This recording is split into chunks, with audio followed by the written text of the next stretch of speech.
اللہ اکبر. وہ فرماتا ہے کہ سخر لکم اللیل والنہار. اب یہ جو ہمارے قریبی چیزیں تھیں جن کو ہم براہ راست مشاہدہ کرتے ہیں، جن کو ہم چھو سکتے ہیں، ان کا ذکر کرنے کے بعد اب پھر اور نشانیوں کو بیان کیا کہ اس نے تمہارے لیے مسخر کر دیا، تمہارے قابو میں کر، یعنی تمہارے فائدے کے لیے بنائے ہیں.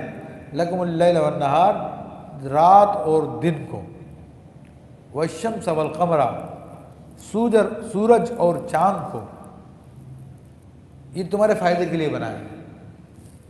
اب دیکھ لیجئے کہ اللہ تبارک و تعالیٰ نے خود قرآن میں اس کا ذکر کیا ہے ایک مقام پر کہ اگر وہ ساری رات کر دیتا قیامت تک کے لیے تو پھر تم کیا کرتے کھانے کی، کمانے کے لیے، پینے کے لیے، اپنی زندگی کیسے گزارتے؟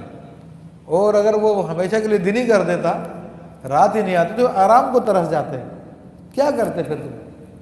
تو یہ اس نے کرم فرمایا کہ یہ رات اور دن کا ایک سسٹم بنا دیا.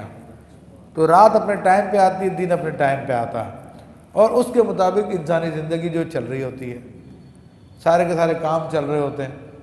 فرمایا کہ سورج اور چاند کو تمہارے لیے مسخر کر دیا، یعنی تمہارے فائدے کے لیے بنایا. اب یہ دیکھیں سورج کے کیا کام ہے.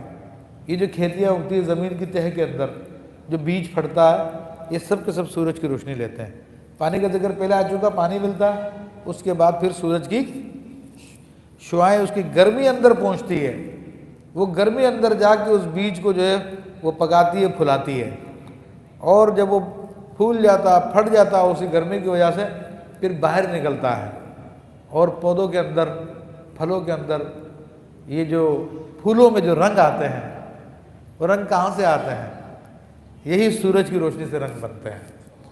کہ سورج کی ایک کرن جو ایک شعاع ہو، تو اب جدید سائنس بتاتی ہے کہ یہ ایک شعاع ایک رنگ کی نہیں ہے، یہ بلکہ 7 رنگوں سے مل کے بنی ہے.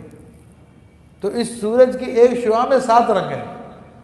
وہ 7 رنگوں کا مکسچر جو ہوتا ہے، جو ہمارے سامنے آتا ہے، جو ہمیں بالکل وہ وائٹ یا لائٹ لگتا ہے. تو اب پودے کو، جس پھول کو جس فطرت پہ اللہ نے پیدا کیا ہے، تو وہ اپنی فطرت کے مطابق سورج کی شعاع سے رنگ لے لیتا ہے. کوئی پیلا پھول ہے تو وہ پیلا رنگ لے لیتا ہے، کوئی بنفشی ہے تو بنفشہ لے لیتا ہے، کوئی لال ہے تو لال لے لیتا ہے، کوئی گرین ہے تو گرین کلر لے لیتا ہے. اور پھر یہی نہیں بلکہ جو سورج، جو درختوں کے پتوں میں جو گرین مادہ ہوتا ہے اس کو کلوروفل کہتے ہیں، اور یہ غذا بناتا ہے کلوروفل. یہ سارا کا سارا سورج کی روشنی پہ چلتا ہے. تو سورج کو ہمارا خادم بنا دیا ہے کہ جو ہمارے لیے غذا تیار کرتا ہے. اور چاند کے کیا کام ہے؟ چاند بھی اس کے اندر بڑا کام دیتا ہے. یہ پھلوں میں جو کھٹاس آتی ہے، پھلوں میں جو مٹھاس آتی ہے، یہ چاند کی روشنی سے ہوتی ہے.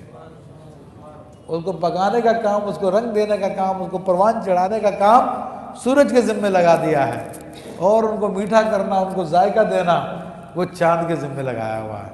جب چاندنی رات میں چاند کی کرنیں جب اس پھل پہ پڑتی ہے تو پھر اپنی جو فطرت اس کی اللہ نے بنائی ہے، یا یوں کہہ لیجیے جدید زمانے کے اعتبار سے جو اس کے اندر پروگرامنگ اللہ تعالیٰ نے کی ہے، کمپیوٹر پروگرامنگ، اس کمپیوٹر پروگرامنگ کے تحت جو اس کو ضرورت ہوتی ہے وہ چیز اس سے لے لیتا ہے، اور پھر اس کے بعد وہ ذائقہ پیدا کر دیتا ہے.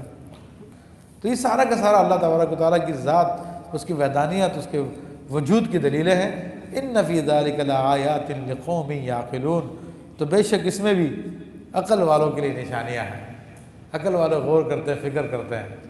کتنی دفعہ سائنسدان اطلاع دیتے ہیں کہ جناب وہ سارے ستارے ٹکرا جائیں گے، دھماکہ ہو جائے گا، زمین کے اوپر فلاں چیز گرنے والی ہے، یہ ہونے والا، اوزون کی لیئر پھٹ گئی ہے.